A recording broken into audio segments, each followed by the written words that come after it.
अभी मैं कुंभ में जहाँ पर अपना हमारी जहाँ राउटी लगी थी, जहाँ हमारा आश्रम का वो लगा था, वहाँ पर एक साधु थे। एकादशी का दिन था। मैं आपको सच्ची घटना बता रहा हूँ। मेरे धर्मेंद्र यहाँ बैठे मेरे साथ में।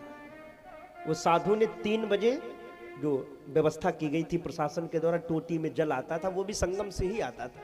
सारा मेला क्षेत्र संगम का जल पी रहा था।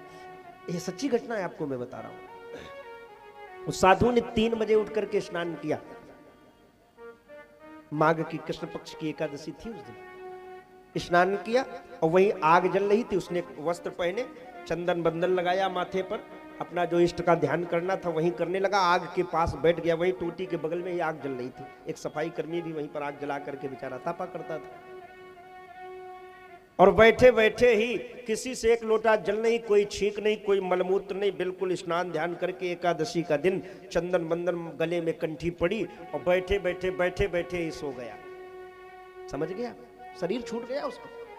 हम लोग जब 5 बजे स्नान करने गए तो हम जब गए तो हमने कहा ये बाबा जी बैठे बैठे सो रहे हैं। तो एक भाई साहब ने उनको हाथ लगाया तो वो पार्थिव मिट्टी शरीर था, लुढ़क गया। अब हम लोगों को चिंता हुई कि अरे ये क्या हुआ। पूरे हमारे राउटी में शोर हो गया। जितने 20-30 साधु थे सब निकल के आए।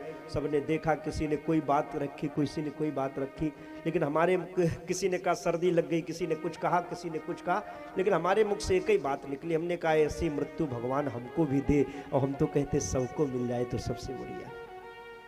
चलते चलाते किसी से एक लोटा जल न मांगना पड़ा। मस्तक पर चंदन है, गले में कंठी, एकादशी का दिन है, तीर्थ में। हालांकि उसका समय भी था, वृद्ध था साधु, कोई युवा नहीं था, वृद्ध था, तो समय आ गया।